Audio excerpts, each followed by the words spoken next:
All right, we are going to cut some flange with our AccuQuilt cutting machine. I've got the little Go Me here, and this die fits in this machine just fine. So it is, this is an awesome die to have, actually. It's got two different sizes. One is 1.5 inch, and then the other is 1 3/4. On the back side, they also have some information on how you can make this quilt, as well as joining your strips and actually how to do the flange. So if you take a look at the die itself, you are going to, of course, find that you've got your areas where the blades come up. You have your 90-degree angles. You also have angles that are marked on the die itself, allowing you to get angled cuts. So you use the angle guidelines to cut diamonds for endless quilt blocks. So that's kind of super exciting. I haven't tried that one yet, but I probably am going to in the future. But first we are going to cut our flange. So I just wanted to make note that there are no blades at the ends of these strips.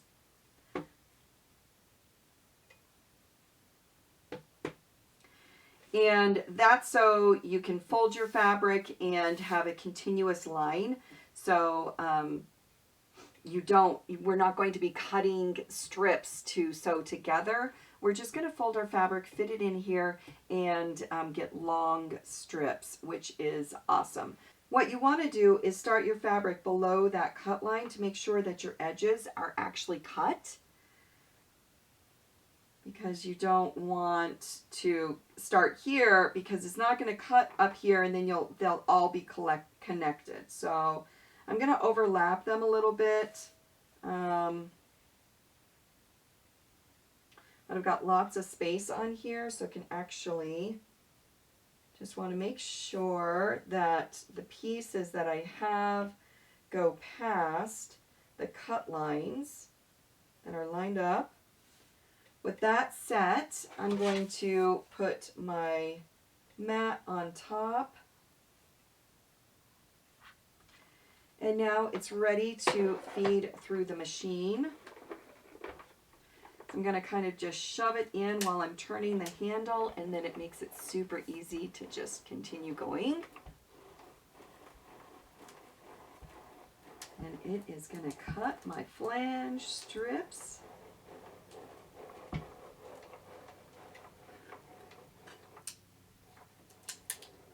All right, with that, I'm going to take my mat off. Now I have all of my flange strips. Oh my gosh, this makes it so easy. I'm going to sew these together. So to do that, I'm going to sew them on an angle. And I'm just going to put right sides together just like this. And then I'm going to sew from this corner to this corner diagonally. So then when we put it back, we have an angled joint. And that looks really nice on a flange. All right, I've got all of my strips cut, and we are ready to start our flange binding process. So what we're going to do is lay our large strip down, and then we are going to place our thinner strip right on top. We're going to do this right sides together. All right, so find the end of your strips, and yes, they are different widths, and that's exactly what you want. So you are going to take this to the machine, and you are going to sew all the way. So continue sewing all the way through your whole strip pile, layering on top of each other, right sides together, the thinner piece with the little larger piece. So what we are going to do is you're going to take this and you're going to press it towards that smaller strip. All right, with this pressed, we are going to fold this over so we have the wrong sides are facing up. We are going to fold this up so lining up those two raw edges. Now, what is going to happen is you are going to see this tiny little flange. So you are going to line your raw edges together. And you're going to go and press this, okay, because you want that to lay nice and flat. But you can see that little tiny flange poking through, which is going to be so much fun on the quilt. All right, so this is all finished and ironed, pressed really well. So you can see the teeny tiny little flange. We're ready to go. So I've got my project. This is the Magnolia Bud AccuQuilt die, which is super cute. And I kind of did it in a little bit of, I guess, Christmas colors, or so is poinsettia-ish, with the yellow in the center and then the red with the green leaves. So there is a video tutorial for this as well, and that will be linked in the description if you want to make one for yourself. But it's simply 4 blocks placed together. I've got it all quilted and it's ready for the binding. So this is perfect for trying out the flange binding for sure. So what you're going to do is flip this so it's the wrong side of the quilt, or the back side of the quilt, and then we are going to place our binding down with the thinner strip down. So we are just going to clip this in place all the way around the quilt in here so we can look at what it looks like when it gets turned to the right side of the quilt. It really actually looks really pretty cool.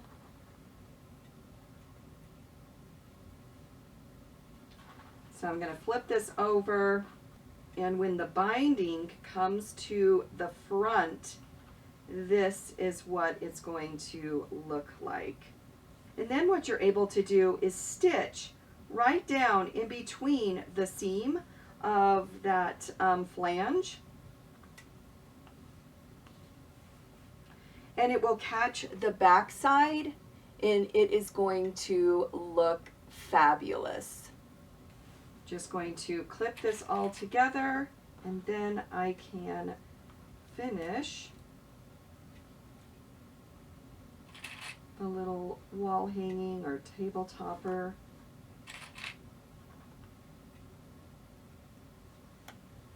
When you get to these corners and you are stitching them down, remember that you're going to stop a 1/4 inch from the corner and then do your special turn. But I'm just going to kind of pin that in place so I don't have to think about it too much when I get it over to the sewing machine. All right, we've got it all sewn down. So, right, this is what it looks like. And then I went ahead and pressed it so it's easier to fold it back. And now we get to repeat the process as far as like folding it over and pinning or clipping it down. Now, you just want to make sure that this flange area is just past your sewn line. So when you sew right in, kind of like stitch in the ditch almost, it's going to not catch the binding, but it'll catch right next to it.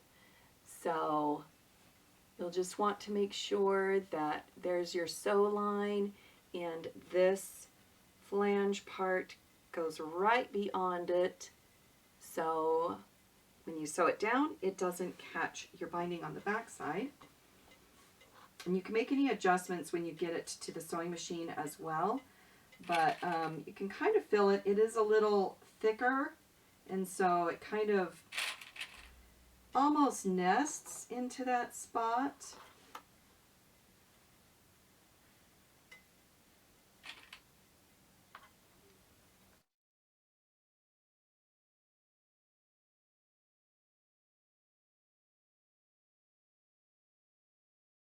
Nice, that looks perfect. Perfect. So we're just going to continue around this, the edge. All right, here we go. So this is what it's going to look like. Here is the flange with the binding. Oh my gosh, it's so fabulous. You're gonna sew in that teeny tiny spot between the flange and the binding. And when you do that, on the back side, your stitch is not going to hit the binding. It shouldn't. And it's going to look really finished and nice. So what you can do is use a thread that matches the flange, because that's actually what you're going to be sewing on. I used white. It kind of pokes through a little bit, but should have changed my thread, but I didn't. But that's okay. Look at how fabulous that miter corner looks. It really is just a fun way to add a little bit of dimension to your projects in the binding. And the instructions are super clear. They're easy to read. I did decide that when I came to the edge of the binding, I sewed it. And actually I sewed it with a straight seam and it turned out just fine. The overlap was just too thick, so I wouldn't recommend that. But you could do an angle connection as well for your binding, but that is what it's going to look like. So I hope you find the time or the project to try the flange strip with the AccuQuilt Go. Again, for the full tutorial on how you can make this cute little table topper or wall hanging, check the description. There will be a link for that as well.